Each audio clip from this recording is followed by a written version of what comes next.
Hello à toutes et à tous et bienvenue sur votre podcast des explorateurs du e-commerce by ECN. Je suis Charles Ménildré d'e-commerce Nation et à travers cette chaîne, je vous amène dans les coulisses du e-commerce en France.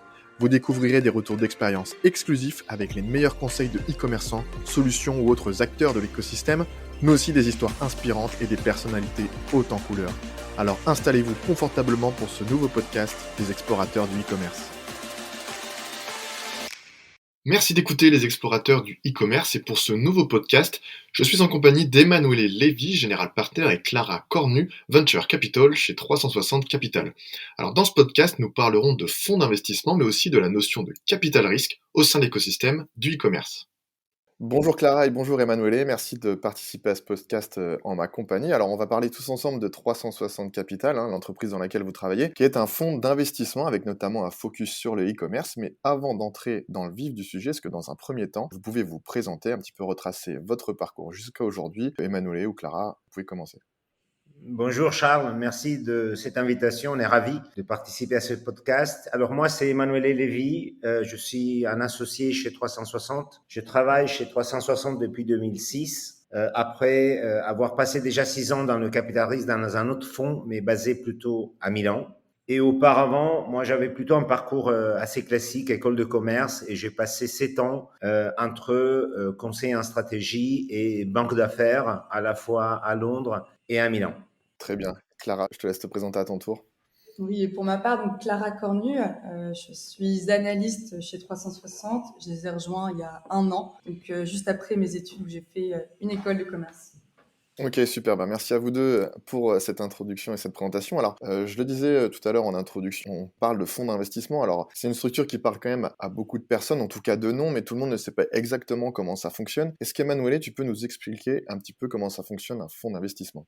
Avec plaisir. Alors, un fonds d'investissement, c'est un investisseur professionnel qui est réglementé très souvent. Dans notre cas, c'est l'AMF qui supervise notre activité, qui lève de l'argent auprès typiquement d'investisseurs institutionnels, publics et privés, des grands groupes et des family office. Et cet argent est déployé dans un certain nombre de participations, typiquement dans des participations minoritaires sur un horizon de temps qui est entre 4 et 5 ans pour le déploiement de l'argent. En général, un fonds d'investissement dure une dizaine d'années. Donc, dans l'horizon de 10 ans, le fonds doit avoir complètement déployé l'argent qu'il a récolté au début et qui est appelé au fil du temps et doit aussi sortir ses participations, donc vendre ses participations et redistribuer les fruits de ces investissements, ses investisseurs.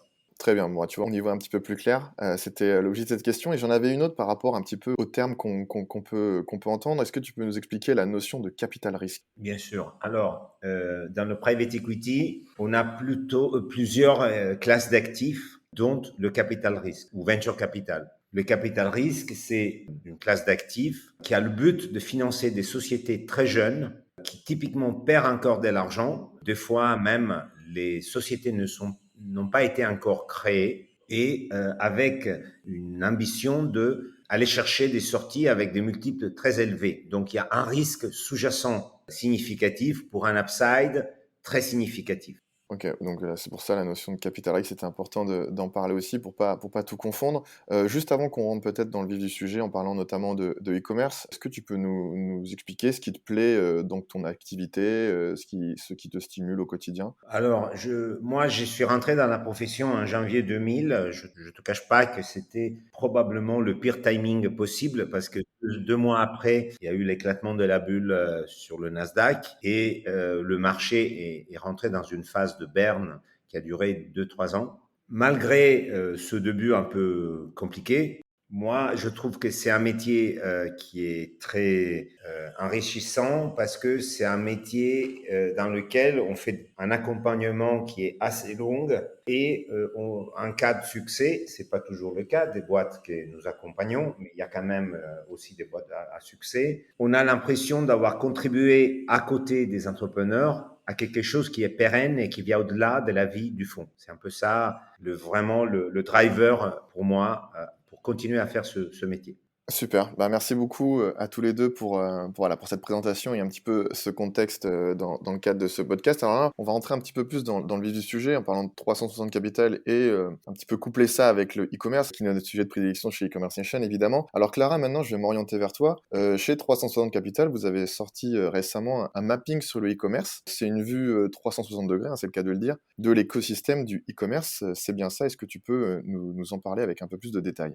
Effectivement, en fait, ce mapping, il est directement inspiré donc de l'histoire et de nos expériences chez 360 Capital. On a à la fois été investisseurs d'e-commerçants, donc eux-mêmes e-commerçants, mais également des solutions qui sont mises à disposition des e-commerçants pour améliorer leur activité. Donc, effectivement, d'un côté, on a fait des investissements dans des marques B2C comme le Si Français, 900 Care, The Socialite Family, Bim Energy, Teddy Bear ou encore Bergamote. Et du coup, on a pu être vraiment des observateurs privilégiés de ces e-commerçants, mais également de la suite d'outils, des outils qui étaient à leur disposition pour vraiment améliorer et optimiser leurs activités. Ce qui nous a également motivé à faire des investissements de l'autre côté, que nous on appelle les e-commerce enablers, qu'on pourrait dire appeler en français de facilitateurs de e-commerce. Concrètement, ce sont un peu les solutions que ces e-commerçants vont pouvoir déployer pour améliorer leur activité. Donc, par exemple, on a investi dans des solutions en logistique comme Cubin en fulfillment.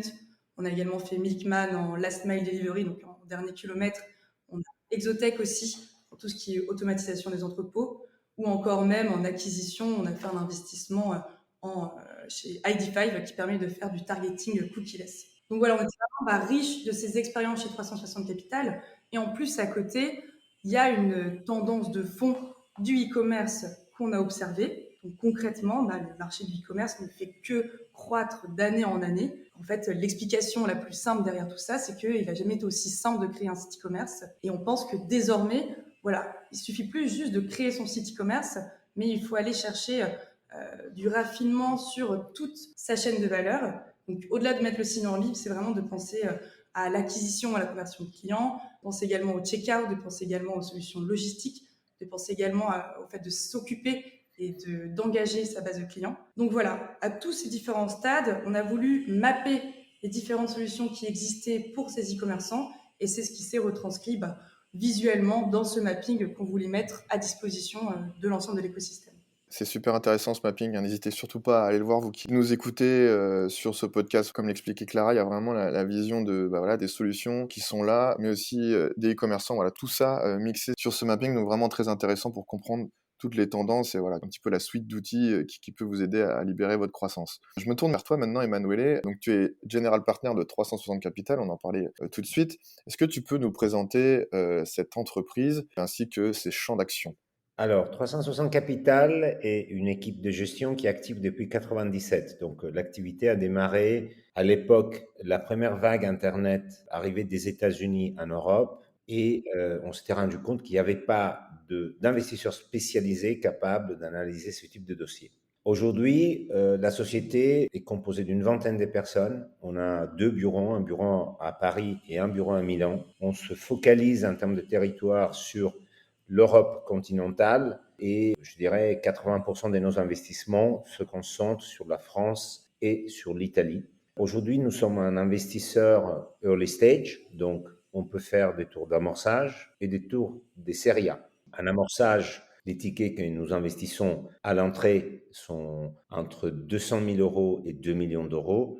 Et pour les séries A, typiquement, c'est entre 2 millions et 6 millions d'euros. Ça, c'est à l'entrée. D'habitude, on réinvestit dans les tours d'après auprès de nos boîtes, mais typiquement, c'est un autre fonds qui fait le lead pour le tour d'après. En termes de stratégie d'investissement, on a décidé de se concentrer sur 3 thèmes d'investissement en particulier. Le premier, c'est le mass consumer disruption.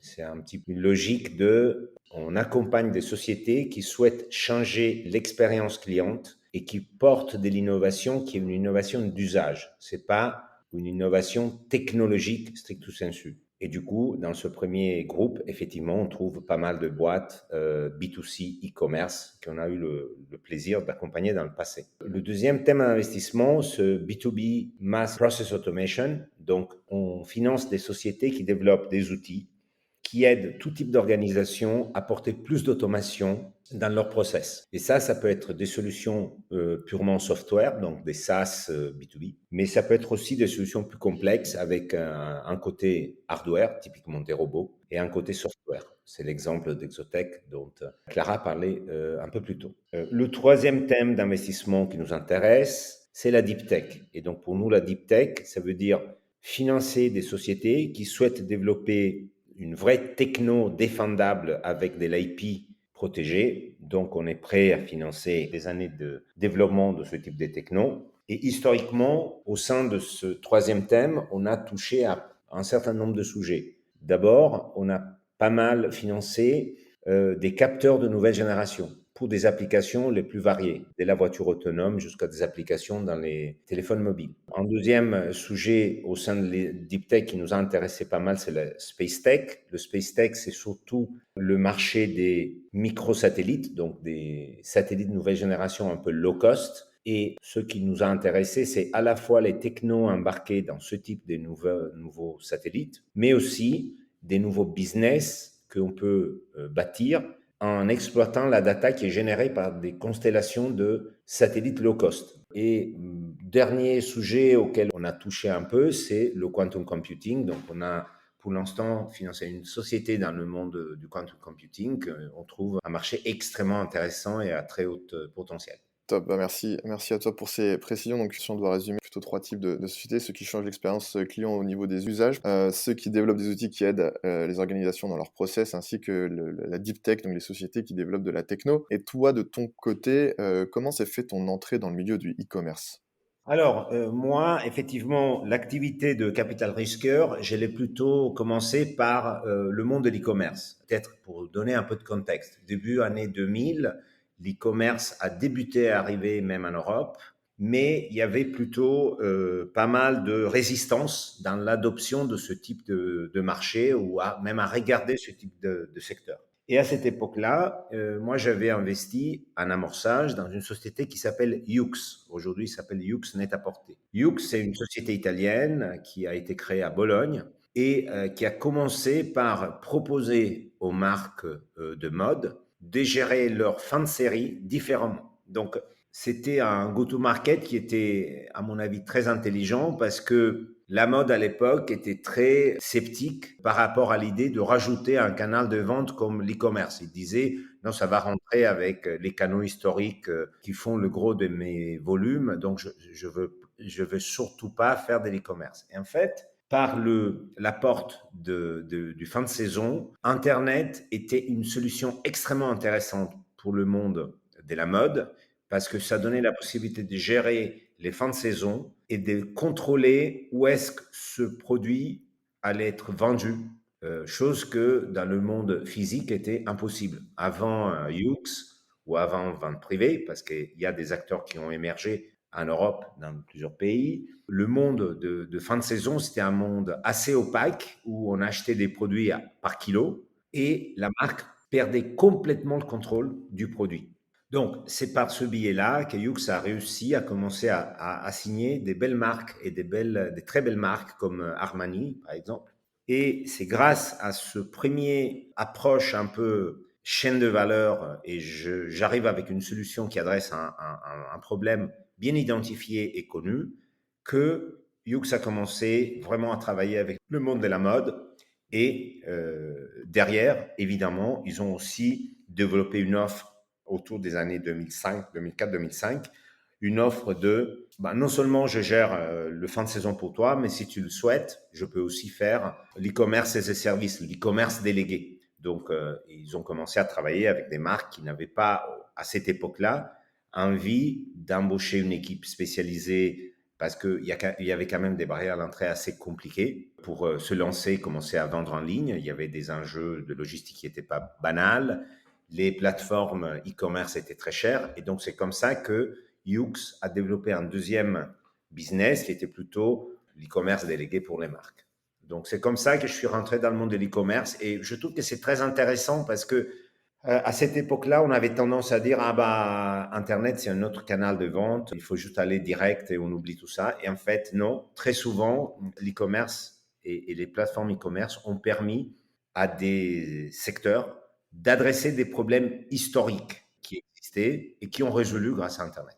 Effectivement, super intéressant d'avoir ton point de vue là-dessus. C'est vrai que tu es vraiment arrivé au moment où, comme tu l'expliquais, le e-commerce faisait peut-être un petit peu peur. On se disait Internet, qu'est-ce que ça va donner? C'est un nouveau canal ou pas? Comment gérer les fins de saison? Là, c'est vraiment un bon retour d'expérience. Et puis, on a pu voir l'évolution que ça a pu avoir en une vingtaine d'années. Aujourd'hui, voilà, ça fait vraiment partie du quotidien. Donc merci pour ce retour d'expérience. Clara, je vais m'orienter vers toi maintenant. J'avais une autre question par rapport à cette fois-ci un investissement, notamment par exemple dans le e-commerce. Comment ça se passe un investissement dans une entreprise?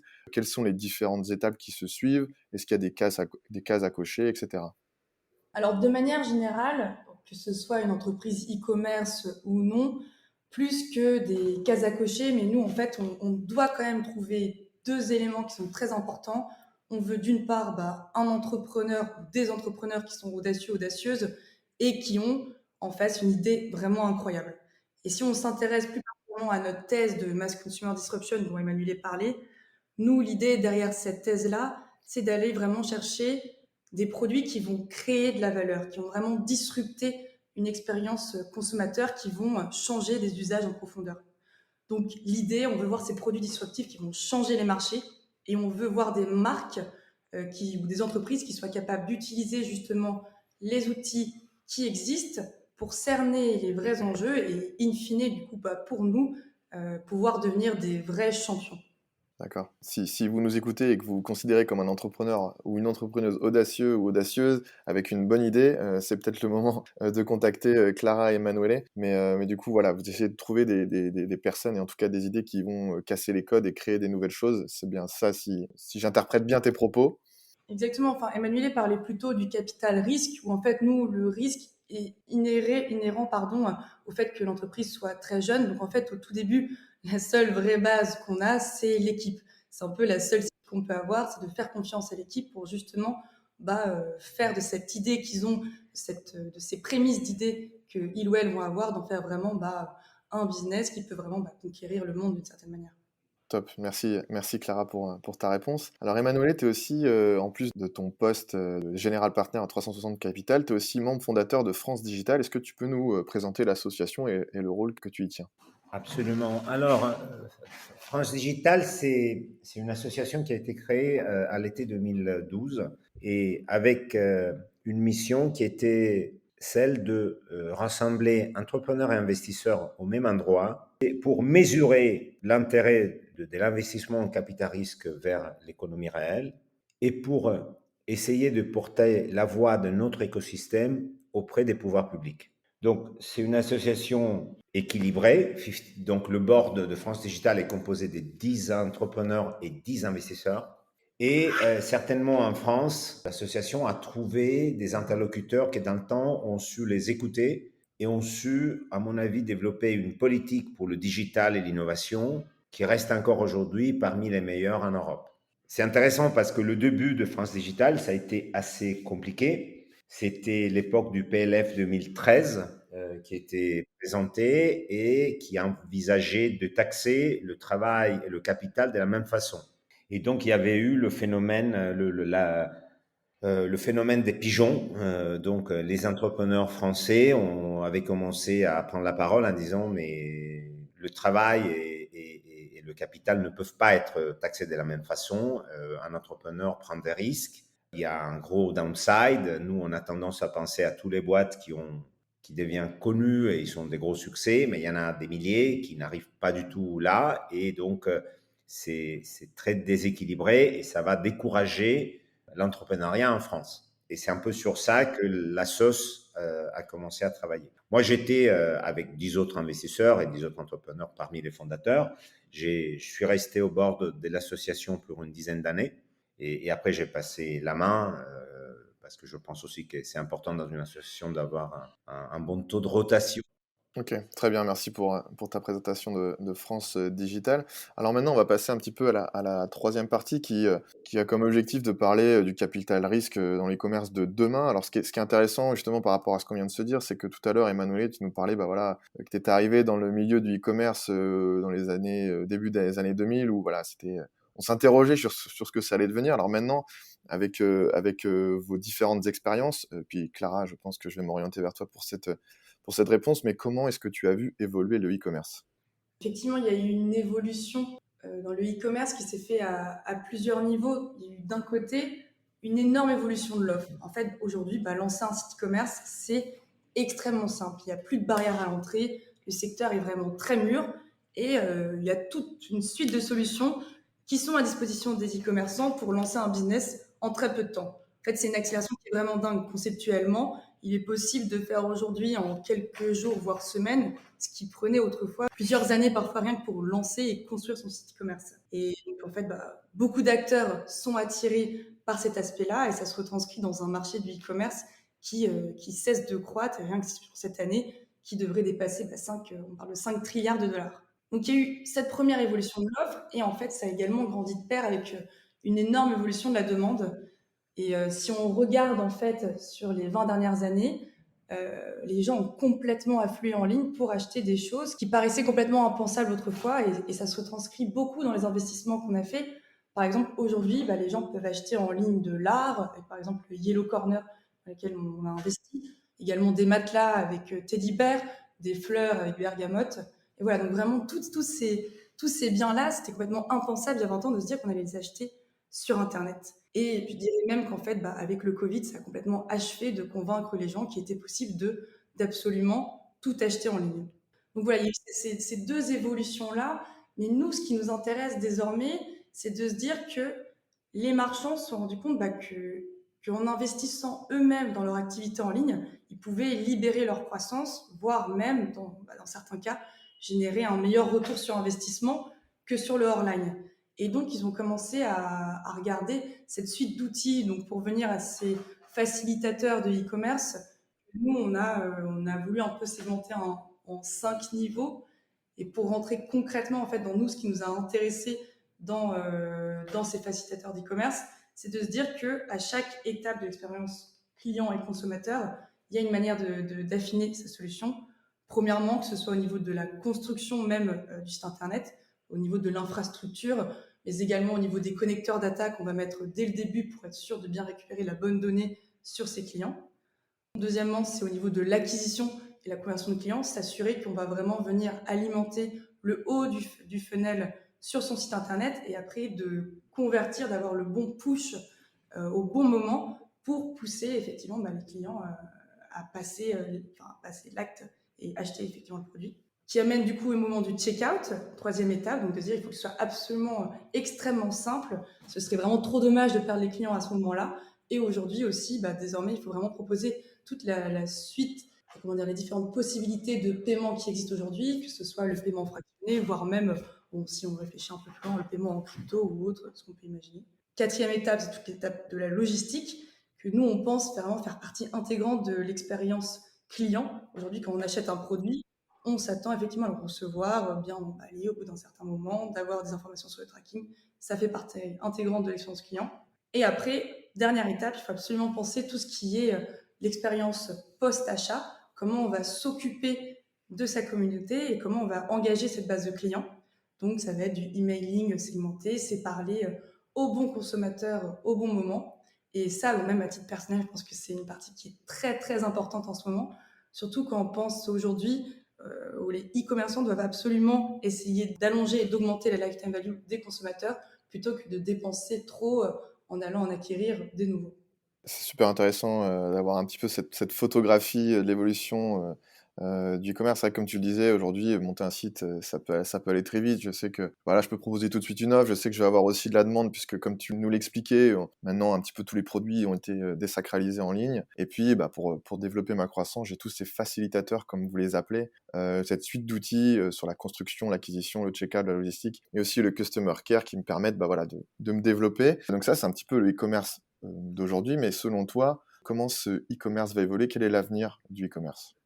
J'ai pas vraiment de boule de cristal, mais effectivement, si on se penche sur ces évolutions qu'on a observées, voilà, on a vu qu'il y avait cette multiplication d'acteurs et que c'était très facile de lancer une offre online. Nous, d'un point de vue du venture capital, on se dit que désormais, la différenciation se jouera bon, comme toujours sur le produit, sur la valeur, sur l'usage que ça va apporter, mais également sur cette chaîne de valeur. Donc, on retourne toujours à notre sujet de facilitateur de e-commerce. Et nous, en tant que venture capitaliste, notre but, c'est justement d'aller identifier et soutenir ces solutions-là qu'on ne connaît pas encore, mais qui vont permettre de complètement améliorer l'expérience client, l'expérience e-commerçante, ou bien les solutions, ou bien également les marques qui seront capables d'utiliser ces outils et de les mettre à profit pour améliorer leur productivité et l'expérience qu'elles proposent à leurs clients. Toujours à la recherche d'entrepreneurs audacieux et d'idées innovantes et incroyables. Et du coup, par rapport à votre métier du capital risque et du fonds d'investissement, voilà, comment tu vois un petit peu l'avenir de votre activité? C'est vrai que le thème un peu récurrent de ce qu'on se dit, c'est qu'aujourd'hui, tout va vraiment plus vite. Et nous, l'idée, c'est d'aller chercher des entreprises qui sont toujours plus jeunes. De manière générale, donc chez 360 Capital, on a été dans les premiers fonds à faire de l'amorçage en France, c'est-à-dire d'aller vraiment financer ces entreprises alors qu'elles sont à leur tout début. Et donc là, on vient tout juste de lever le fonds successeur de notre fonds d'amorçage qui fait 45 millions d'euros pour aller financer ces startups très jeunes. Quand on parle de jeunes, on se parle parfois de startups qui sont encore pré-produits, pré-revenus, et on décide vraiment de se lancer dans l'aventure avec ces entrepreneurs audacieux dont on se parlait, tant qu'ils ou elles ont toujours cette envie de complètement disrupter le marché. Et de l'autre côté venture capital, en fait, il y a une concurrence qui devient de plus en plus accrue entre les différents fonds. Donc pour nous, il est fondamental de développer une vraie connaissance du marché, de toujours essayer d'être pertinent auprès des entrepreneurs. Et c'est pour ça qu'on essaye d'identifier les tendances un peu en amont avant tout le monde.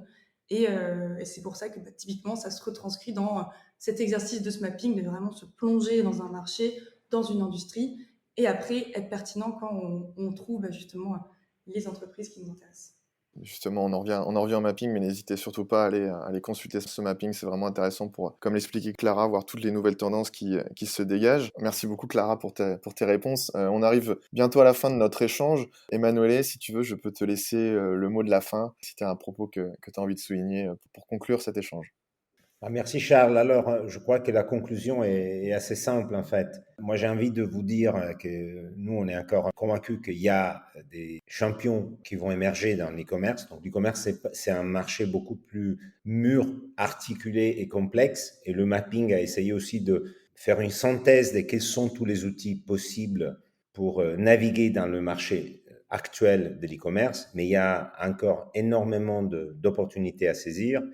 Et nous, on est là, on est à l'écoute de la prochaine génération d'investisseurs, d'entrepreneurs qui souhaitent se lancer.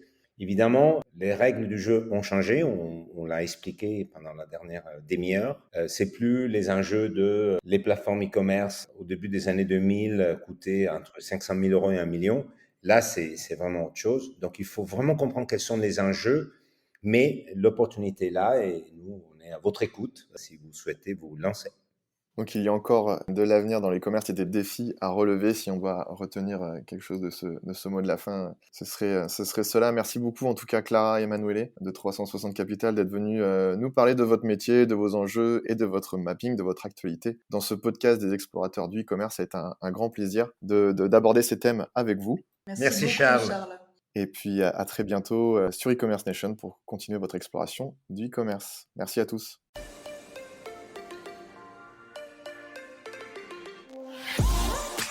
J'espère que ce podcast des explorateurs du e-commerce vous a plu. Si c'est le cas, n'hésitez pas à lui mettre 5 étoiles.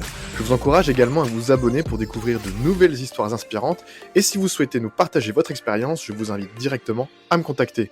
On se retrouve très bientôt pour un nouvel épisode. En attendant, rendez-vous sur e-commerce Nation pour profiter de l'ensemble de nos ressources, articles, infographies, e-books, webinaires, émissions web et bien plus encore. Rejoignez également notre newsletter, nos réseaux sociaux ou encore notre chaîne YouTube pour ne rien manquer des actualités de l'écosystème. Bonne exploration du e-commerce à toutes et à tous.